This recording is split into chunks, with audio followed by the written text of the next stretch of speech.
Hello, ThatWeeklyGamer here, and today I'm going to be doing the 3 bosses in Act 2 on normal mode. I'm just going to do a quick wrap up for the wizard, what skills and all of that stuff. So the first one is Magda.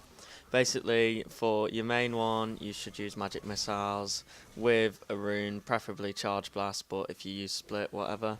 Then your secondary skill should be Ray of Frost with Snow Blast. That is important that you use Snow Blast, and I'll explain in a minute. Defensive, you need Diamond Skin with Crystal Shell, or if you have it, you need to use the rune called Prism, and that is also important. I'll explain that later. For Force, you want to use Wave of Force with Impactful Force as your rune, and then for your Conjuration, Ice Armor, and if you have unlocked it, Mastery, you want to use Explosive Blast. But the main thing with this boss is, basically, every time you take a quarter of her health off, she spawns ads, and once you spawn ads, once you've killed the ads, you can now damage again. Basically, what I did was, I used Diamond Skin whenever a shield went down, and just Ray of Frost her health away, and then dealt with the ads as normal, and just tried to avoid her attacks, which is these little bugs which come over and hurt you, but not that much. So yeah, it's a very easy fight, and I reckon it'll be really easy on Nightmare mode as well. You could probably use the same strategy. So that's it. Also, Magic Missile is very useful for single target damage, and there you go, that's her defeated. And then next we have Zultan Cool. Sorry about the video, I had a bit of lag. Basically, he's got 2 guardians, I'm about to die, and you want to use the same build pretty much, apart from with Diamond Skin you should have unlocked Prism by now. And basically what Prism does is it's a rune which makes all your moves use less arcane power.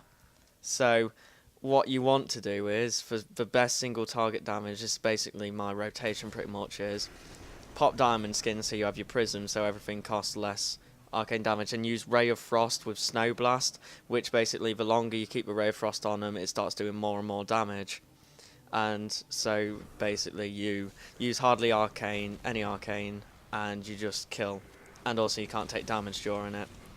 But yeah, so I would aim to take out the 2 guardians first, so relatively easily unless you get lag, but you can pretty much survive. And also they both drop health glows as well, so that's useful. Once you've taken out them, all you have to do is watch for those rock falls which you just saw on. Watch for the tornadoes because they can damage you as well. He has fireballs which damage a tiny bit. He has a lot of damage moves, and also he has a slow time bubble, just like the wizard slow time. If you do play a wizard, you'll know what it is, and you'll see one in a minute. And every so often he'll just disappear off the map like this, and then if you look on your mini map, you can tell when he comes back. So yeah, I was using the same skills as before, apart from by now I had my Explosive Blast, but it wasn't that useful because that's AoE damage. It's useful when taking out the Guardians, but not really at single target damage. And I had an Ice Armor rune.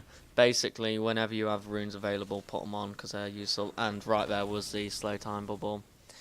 So yeah, Magic Missiles, Ray of Frost, Wave Force, always use Impactful Wave because the other one is Pants.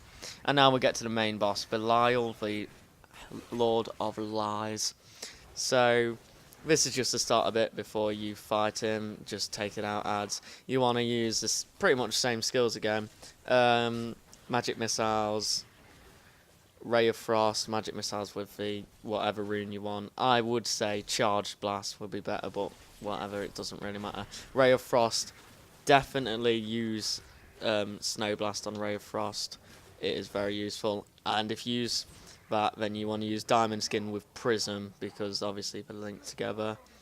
Again, Wave of Force. Ice Armor, I now had a rune for that, which was Chilling Aura, and also I had a rune for Explosive Blast, which was Unleashed. Basically, there's 2 phases of this boss fight, one you're seeing now, and there's a later phase. This one isn't really that hard. All you have to do is dodge these green lines he puts on, and if you can take them out fast enough, you can only get like 1 set of ads, so that's nice. So just aim for single target damage. As you can see, I'm using Diamond Skin and Ray of Frost right now. That's really damaging loads. And now when he gets to this amount of health, you go into phase 2. And this is a tiny bit tricky, but because you want to use your diamond skin wisely here. Basically, green little like that just there, it warns you when he's going to attack. You need to move. I didn't know this because I defeated him first time, so it took me a while to figure it out, stupidly. And then every so often he breathes this green gas, well, like that. That's unavoidable unless you're at the very sides, but it doesn't do that much damage on normal mode, so it doesn't really matter. This is a tricky bit. Usually, I didn't know this was coming, so I went low health, but pop diamond skin as soon as it happens and you'll be just fine. Health globes, there's one health globe on the screen right now covered by his hand. That's usually where all the health globes go, so I would try staying around there in emergencies, because basically you can just get free health. And that's pretty much it. Make sure you always have your ice armor, like keep reactivating it every now and then, because it will fall out, because it just has only 2 minutes and the boss fight might last longer. So what I planned to do was, when he did this would be the best part, to just click diamond skin on and then just ray of frost him down. Try avoiding it. As you can see, this area I'm staying in here was really good for avoiding it. And so he has a lot of health, that's the only problem, so the fight may go on for a while. But with the Templar, I've spec'd the Templar so he has 3 healing skills and 1 damage, so he keeps me up on health, and if ever I go low I'll go to a health globe. As you can see there, just that point I missed the fire breath, so that would be a good place to stay. You shouldn't move around as much as me, but I was just being an idiot and it's only normal mode, so it's all good. And the Templar, I always use Templar. Templar is the best companion in my opinion because of his healing abilities. And so yeah, I'm going to wrap it up here, but thanks for watching. Subscribe to Ace Games, check out all my other videos on Ace Games, then pop over to my channel and subscribe to that channel if you want. Check out some of my old videos. And that's going to cut it for the commentary. Hope you enjoyed the rest of the video, and thank you for watching.